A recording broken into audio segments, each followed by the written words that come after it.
Hello everyone, how are you? Let's revise semiconductor electronics. So what is conductor? Conductor are those solids or substance which can conduct electricity. Example यहाँ पे given है जैसे copper, aluminium, silver and silver is the best conductor. Next is insulator. Insulator क्या होते हैं? जो electricity को conduct नहीं करते. जैसे कंडक्टर में कंडक्टिविटी हाई थी, रेजिस्टिविटी लो थी, उसी के अपोजिट इंसुलेटर में कंडक्टिविटी लो होती है क्योंकि इंसुलेटर में इलेक्ट्रिसिटी कंडक्ट नहीं होती है. फॉर एग्जाम्पल क्या है यहाँ पे? Plastic, rubber etcetera. नेक्स्ट है सेमी कंडक्टर्स. सेमी मतलब आधा, कंडक्टर मतलब कंडक्टर. तो वो सब्सटेंस या सॉलिड जो आधे कंडक्टर है और आधे क्या होंगे? Insulator. That is semi conductors. Next है एनर्जी बैंड्स. देखो एनर्जी बैंड्स हम इसलिए पढ़ रहे हैं क्योंकि इसमें एक बैंड थ्योरी है जिसके अकॉर्डिंग हमें बताना होता है कि what is conductor, what is insulator and what is semi conductor. तो इसमें दो बैंड होते हैं. फर्स्ट है वैलेंस बैंड. देखो वैलेंस बैंड हमारा वो बैंड होता है जिसमें हमारे आउटर मोस्ट शेल के इलेक्ट्रॉन प्रेजेंट रहते हैं. ये कभी भी एम्प्टी नहीं होगा. नेक्स्ट है कंडक्शन बैंड जिसमें वैलेंस बैंड से इलेक्ट्रॉन मूव होकर जाते हैं और 0 केल्विन टेम्परेचर पर कंडक्शन बैंड कोई इलेक्ट्रॉन नहीं होते हैं. It can be empty but valence band can not be empty. Next is energy band gap. तो वैलेंस बैंड से कंडक्शन बैंड में जाने के लिए जितनी भी एनर्जी की रिक्वायरमेंट होती है that is energy band gap. Next है बैंड थ्योरी. सो बैंड थ्योरी के अकॉर्डिंग कंडक्टर को देख लेते हैं. देखो क्या होता है. कंडक्टर में इलेक्ट्रॉन की मूवमेंट होती है तो अगर वैलेंस बैंड से कंडक्शन बैंड में इलेक्ट्रॉन इजीली जा रहे हैं तो वो कंडक्टर होगा. और वो कब जाएंगे इजीली? जब कंडक्शन बैंड और वैलेंस बैंड के बीच में कोई भी एनर्जी गैप हो ही ना. इसका मतलब कंडक्शन बैंड और वैलेंस बैंड आपस में ओवरलैप कर रखे हों, तभी क्या हो जाएगा? कंडक्टर. Next is insulator. जब conduction band and valence band के बीच में एनर्जी गैप 3 इलेक्ट्रॉन वोल्ट से भी ज्यादा हो जाए, मतलब इतना ज्यादा हो जाए कि इलेक्ट्रॉन वैलेंस बैंड से कंडक्शन बैंड में नहीं जा पा रहे हैं, then it is called insulators. Next है सेमीकंडक्टर्स. तो सेमीकंडक्टर्स क्या होते हैं? आधे कंडक्टर होते हैं. इसका मतलब ये कि वैलेंस बैंड और कंडक्शन बैंड के बीच में बहुत ज्यादा गैप नहीं होना चाहिए. 3 इलेक्ट्रॉन वोल्ट से कम गैप होना चाहिए, then it will be semiconductor. Next है इंट्रिंसिक सेमीकंडक्टर्स. देखो intrinsic semiconductors is just a pure semiconductor. जो प्योर सेमीकंडक्टर होते हैं वही हमारे इंट्रिंसिक सेमीकंडक्टर होते हैं जिसमें कोई भी इम्प्योरिटीज को हम ऐड नहीं करते हैं और इनकी कंडक्टिविटी टेम्परेचर के इंक्रीमेंट के साथ साथ इंक्रीज होती है, जिसका एग्जांपल प्लस डायग्राम ये रहा. नेक्स्ट है एक्सट्रिंसिक सेमीकंडक्टर्स. तो एक्सट्रिंसिक सेमीकंडक्टर्स वो सेमीकंडक्टर्स होते हैं जिसमें मैं कोई इम्प्योरिटीज को ऐड करता हूं जिसकी वजह से इसकी प्रॉपर्टी में चेंजेस आते हैं. तो there are 2 types of extrinsic semiconductors. First is n-type semiconductor, second is p-type semiconductor. n-type semiconductor वो semiconductor होते हैं जिसमें हम pentavalent impurities को मिलाते हैं जैसे आर्सेनिक, फास्फोरस एक्सेट्रा. और n-type कहने का रीजन इसमें ये है क्योंकि इस डायग्राम में हमने आर्सेनिक पेंटावेलेंट impurities को मिलाया है, उसके 4 इलेक्ट्रॉन सिलिकॉन के 4 इलेक्ट्रॉन के साथ कोवेलेंट बॉन्ड बना देते हैं और जो एक एक्स्ट्रा इलेक्ट्रॉन रह जाता है that fifth electron or free electron is responsible for the conductivity, and because this is electron and electron contains negative charge, that is why it is called n-type semiconductor. Next है p-type semiconductor. अब इसमें क्या होता है? हम trivalent impurities को add करते हैं. For example boron, aluminium, gallium etcetera. इसमें क्या होता है? जब हम ट्राइवेलेंट इम्प्योरिटीज को जर्मेनियम में ऐड करते हैं तो 3 electron of indium covalent bond बनाते हैं और 1 इलेक्ट्रॉन जो बच जाता है उसके स्पेस में एक होल क्रिएट हो जाता है और इस होल की वजह से इसमें इलेक्ट्रिसिटी कंडक्ट होती है. That is why it is called P type semiconductor because P stands for positive and the charge on the holes is equal to the charge of electrons. बस नेचर का difference होता है. Electron के ऊपर minus का charge होता है, whole के ऊपर पॉजिटिव का चार्ज होता है. नेक्स्ट है पीएन जंक्शन या जंक्शन डायोड. तो पीएन जंक्शन कुछ नहीं होता. जब मैं एक पी टाइप सेमीकंडक्टर को और एन टाइप सेमीकंडक्टर को ऐड कर दूंगा साथ में तो उस अरेंजमेंट को जंक्शन डायोड या पीएन जंक्शन कहते हैं. इसमें आपको 2 फिनोमेना याद रखने हैं. First is diffusion, second is drift. Diffusion का क्या मतलब है कि जब एन टाइप के मेजॉरिटी कैरियर्स मतलब इलेक्ट्रॉन पी टाइप के मेजॉरिटी कैरियर्स मतलब होल्स की तरफ अट्रैक्ट होकर उसको डिफ्यूज करते जाते हैं तो इलेक्ट्रॉन की मूवमेंट की वजह से एक करंट जनरेट होता है और क्योंकि ये करंट डिफ्यूजन की वजह से जनरेट हो रहा है that is why it is called diffusion current.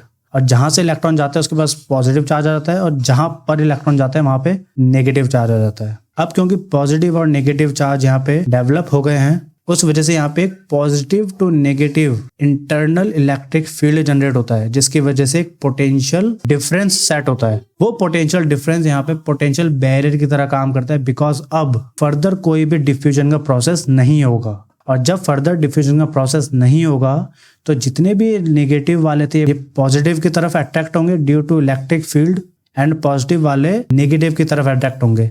और क्योंकि यहाँ पे नेगेटिव पॉजिटिव की तरफ जा रहे हैं, मतलब कि इलेक्ट्रॉन मूव कर रहे हैं, दैट इज वाई यहाँ पे एक और करंट जनरेट होगा। अब इस करंट को ड्रिफ्ट करंट कहेंगे because it is due to the electric field. अब इलेक्ट्रॉन ड्रिफ्ट होके यहाँ पे उसने करंट जनरेट करा है, और ये कंडीशन ऐसे आएगी जब ये दोनों इक्वल हो जाएंगे। कौन? ड्रिफ्ट करंट और डिफ्यूजन करंट। उस स्टेट को इक्विलिब्रियम की स्टेट कहते हैं, और उस स्टेट में कोई भी करंट फ्लो नहीं होगा। एंड इसी कंडीशन में पोटेंशियल बैरियर की वैल्यू भी क्या होगी? मैक्सिमम होगी, क्योंकि कोई भी करंट फ्लो ही नहीं हो रहा है। नेक्स्ट है biasing of the PN junction. तो फर्स्ट है फॉरवर्ड बायसिंग। बहुत सिंपल है, जब पॉजिटिव से कनेक्ट होता है, मतलब कि जब पीएन जंक्शन का पॉजिटिव बैटरी के पॉजिटिव टर्मिनल से कनेक्ट होता है तब इसे फॉरवर्ड बायसिंग कहते हैं। एंड ऑब्वियसली बात है तब नेगेटिव टर्मिनल बैटरी का एन से कनेक्ट होगा ऑफ पीएन जंक्शन।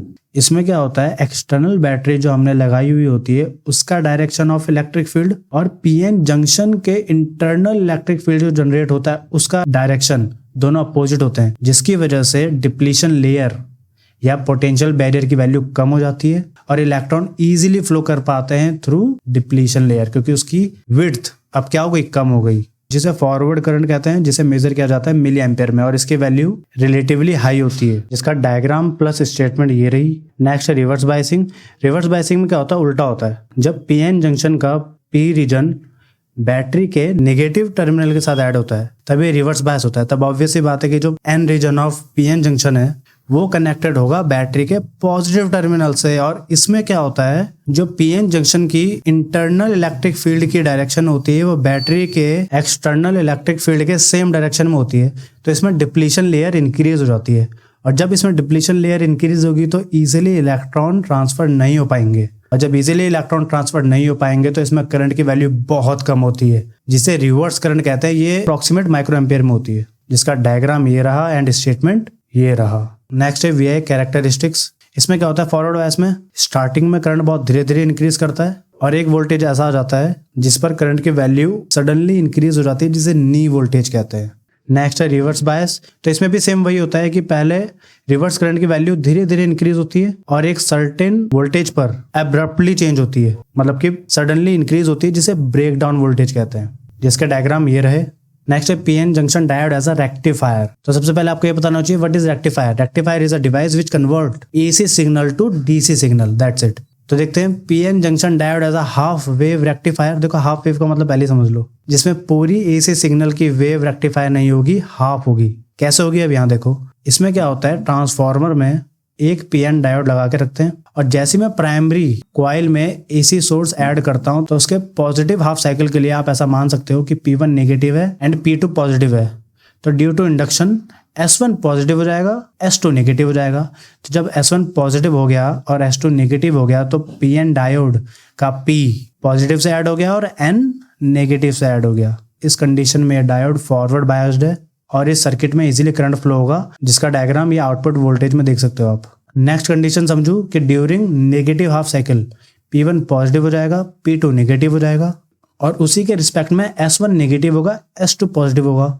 इस कंडीशन में पीएन डायोड जो होता है वो होता है रिवर्स बायस और कोई भी करंट फ्लो नहीं होता है, जिस वजह से इसकी सेकेंड हाफ साइकिल देखो क्या हो रखी है, गायब हो रखी है यहाँ से, इसी वजह से, क्योंकि रिवर्स बायस में कोई भी करंट फ्लो नहीं होता है या बहुत कम करंट फ्लो होता है, इसलिए इसे हाफ वेव रेक्टिफायर कहते हैं। नेक्स्ट है full wave rectifier. Same half wave rectifier जैसा ही है, बस यहाँ पे 2 डायोड लग जाते हैं। तो हाफ साइकिल तो अभी आपको समझ में आ गई थी, जिसको इसने इजीली रेक्टिफाई किया था। अब जब वो सेकंड टाइम जब मेरा P1 पॉजिटिव हो रहा था एंड P2 नेगेटिव हो रहा था, तो S1 negative and S2 positive हो रहा था, जिस वजह से D1 मेरा रिवर्स बायस हो रहा था। उस वजह से सेकंड हाफ साइकिल में कोई भी करंट फ्लो नहीं हो रहा था। तो फुल वेव रेक्टिफायर में एक और डायोड D2 लगा देते हैं कि जब D1 रिवर्स बायस होगा तो सर्किट में करंट को फ्लो करवाने के लिए D2 क्या हो जाएगा, फॉरवर्ड बायस हो जाएगा, और जो सेकंड हाफ साइकिल में एसी सिग्नल था वो भी रेक्टिफाई हो जाएगा। तो आपको जस्ट याद रखना है कि फुल वेव रेक्टिफायर में 2 डायोड यूज होते हैं और हाफ वेव रेक्टिफायर में 1 डायोड यूज होगा। तो इसमें हुआ क्या कि एक हाफ साइकिल में D1 फॉरवर्ड बायस है, जिसकी वजह से सर्किट में इजीली करंट फ्लो होगा, और नेगेटिव हाफ साइकिल में D2 फॉरवर्ड बायस है, जिसकी वजह से सर्किट में इजीली करंट फ्लो होगा, जिसका डायग्राम ये रहा और उसकी पूरी वर्किंग यहाँ पे लिखी हुई है। और क्योंकि इस बार इसने पूरी वेव को रेक्टिफाई कर दिया, that is why it is called full wave rectifier. So I hope आपने सेमीकंडक्टर का रिवीजन किया होगा। So prepare for your exam, take care of yourself and be happy.